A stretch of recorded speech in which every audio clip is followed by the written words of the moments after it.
नमस्कार, मैं छाया सिंह एक बार फिर से आप सभी लोगों का स्वागत करती हूँ आपके अपने चैनल छाया एफिलिएशन ज्ञान पे। जैसा कि आप सभी लोग जानते हैं कि मैं कॉलेज सेक्टर से रिलेटेड जो भी अपडेट्स होते हैं, जो भी न्यूज़ होते हैं, उन टॉपिक्स को लेके वीडियो को बनाती रहती हूँ। तो आज एक बार फिर से मैं आप लोगों के बीच में आ गई हूँ फार्मेसी की न्यूज़ अपडेट के साथ, और नर्सिंग कॉलेज कैसे खोले उसकी कुछ बेसिक गाइडलाइन जो अपडेट हुई हैं उन जानकारियों के साथ। तो जैसा कि आप सभी लोगों को पता है कि फार्मेसी काउंसिल ने पिछले सत्र कुछ कॉलेज वालों को कोर्ट के ऑर्डर पर परमिशन दे दिया था।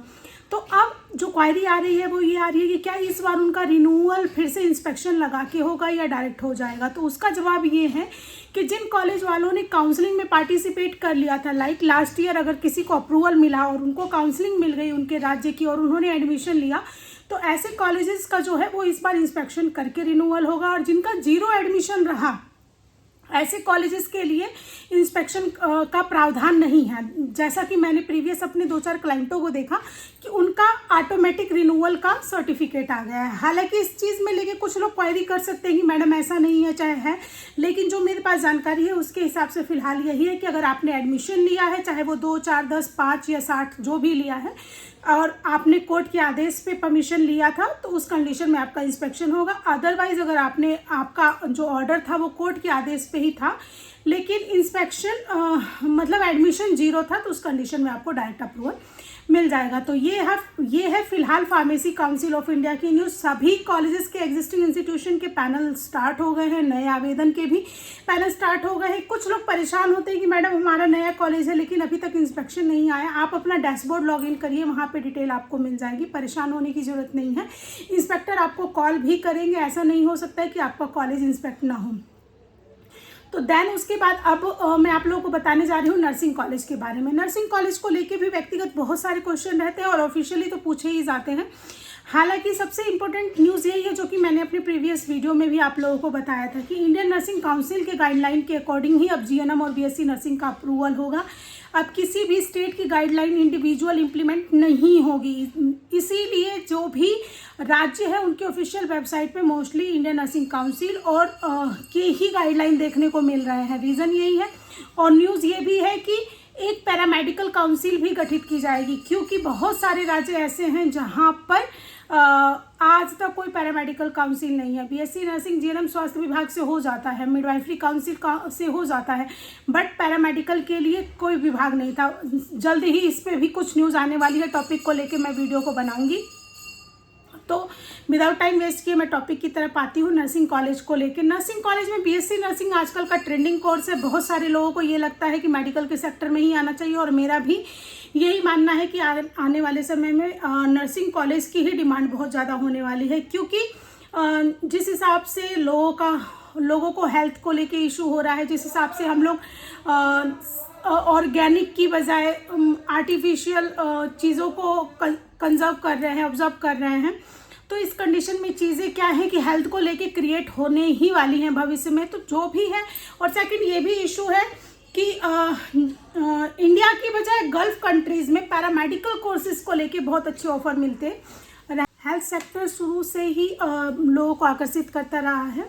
हालांकि आजकल आयुष डिपार्टमेंट की तरफ से भी बहुत सारी चीज़ें इसमें इन्वॉल्व की जा रही हैं, नए नए कोर्सेज आ रहे हैं। उस टॉपिक को लेकर मैं वीडियो बनाऊंगी। फिलहाल बीएससी नर्सिंग के लिए मैं आप लोगों से बात करना चाह रही हूँ। बीएससी नर्सिंग में 2.5 एकड़ ज़मीन, बहुत सारे कॉलेज वाले मुझसे ये पूछते हैं कि मैडम गजट पे तो 2 एकड़ लिखा हुआ है, आप 2.5 एकड़ क्यों बोलते हैं? चूँकि हमारा ये कोर्स यूनिवर्सिटी के अंडर में आता है, तो यूनिवर्सिटी बाद में आपको 2.5 एकड़ का ज़मीन मांगती है। बाद में आप लोगों को इशू ना हो, कहीं पता चले सब कुछ करवा लिया, एट ए मोमेंट सिर्फ आधे एकड़ ज़मीन की वजह से मान्यता कैंसिल हो गई, तो इस कंडीशन में मैं आप लोगों को 2.5 एकड़ ज़मीन का सजेशन देती हूँ। और वैसे भी अगर कहीं 2 एकड़ में हो रहा है तो वो भी अच्छी बात है, कोई इशू नहीं है। ज़मीन ज़्यादा रहे तो आप किसी और कोर्स में उसको एडिशनल यूज़ कर सकते हैं।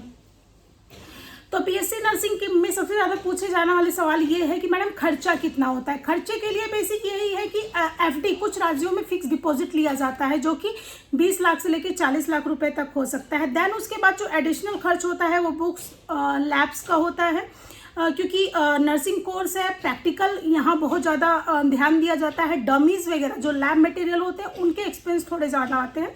तो अगर स्पेसिफिक किसी एक कोर्स की बात की जाए तो 5 लाख रुपए पर कोर्स के हिसाब से आप लैब मटेरियल का कॉस्ट लेके चल सकते हैं। देन उसके बाद बुक्स है, नर्सिंग में बुक्स का बहुत ज़्यादा खर्चा नहीं होता है, बट ये है कि फिर भी 2 से 3 लाख के आसपास की बुक्स आ जाती हैं। देन उसके बाद यूनिवर्सिटी और स्टाफ का जो मोटा खर्चा है वही कंसिडर किया जाता है, क्योंकि मेडिकल सेक्टर में स्टाफ को अरेंज करने में थोड़ा दिक्कत होता है। मेडिकल सेक्टर की बात करें, फार्मास्यूटिक्स की बात करें, या फिर किसी मेडिकल सेक्टर के ही कोर्स में कोई MBBS हो गया या रेडियोलॉजिस्ट हो गया, तो इस टाइप के टीचर्स को अरेंज करने में फंड की रिक्वायरमेंट होती है। तो ये मोटा एक खर्चा होता है। तो अगर मोटा मोटी मैं ये कहूँ तो ज़मीन बिल्डिंग छोड़ के 40 से 50 लाख का आप लोगों को बजट रखना चाहिए सिर्फ BSc नर्सिंग के लिए। ये बजट इंक्रीज हो सकता है। आप जो लोग ऑलरेडी कॉलेज चला रहे हैं उनको आइडिया होगा कि मैं किस कंसर्न में ये बात कह रही हूँ, क्योंकि पैनल भी लगना है, इंस्पेक्शन भी लगना है, फाइल को अप्रूव भी कराना है। तो ये फॉर्मेलिटीज़ होती हैं, बेसिक रिक्वायरमेंट होती है। कंस्ट्रक्शन में लेके सबसे इंपॉर्टेंट चीज़ मैं ये बताना चाहूँगी कि हॉस्टल 2 साल के लिए लीज अलाउड है। अब यहाँ क्वेश्चन ये उठता है कि मैडम जिन जगहों पे कॉलेज को लीज पे ओपन करना अलाउड है, क्या वहाँ भी हॉस्टल 2 साल के लिए वैलिड होगा? नहीं, ऐसी जगहों पे हॉस्टल 30 साल के लिए ही चलेगा, क्योंकि हो सकता है कि जो गाइडलाइन है स्टेट की वो आपको इस चीज़ को फेवर करे। लेकिन पॉइंट यहाँ पे भी वही है, चूँकि इंडियन नर्सिंग काउंसिल की गाइडलाइन आ गई है तो यहाँ पे थोड़ा सा विवाद हो सकता है फिलहाल के लिए। फिलहाल तो जिन राज्यों में लीज था वहाँ लीज ही है। ज़मीन को लेके लीज का प्रावधान अभी चेंज नहीं हुआ है, लेकिन जिस समय चेंज होगा उस समय पे आपको बिल्डिंग के लिए भी इंडियन नर्सिंग काउंसिल की गाइडलाइन को फॉलो करना पड़ेगा। फिलहाल आप 30 साल का लीज ज़मीन का ले सकते हैं। अब नेक्स्ट जो चीज़ें आती हैं वो स्ट्रेंथ को लेके आती हैं कि हमें इंटेक कितना मिलेगा। 40 से 60 सीट का इंटेक होता है। 60 सीट का इंटेक बहुत कम लोगों को मिलता है।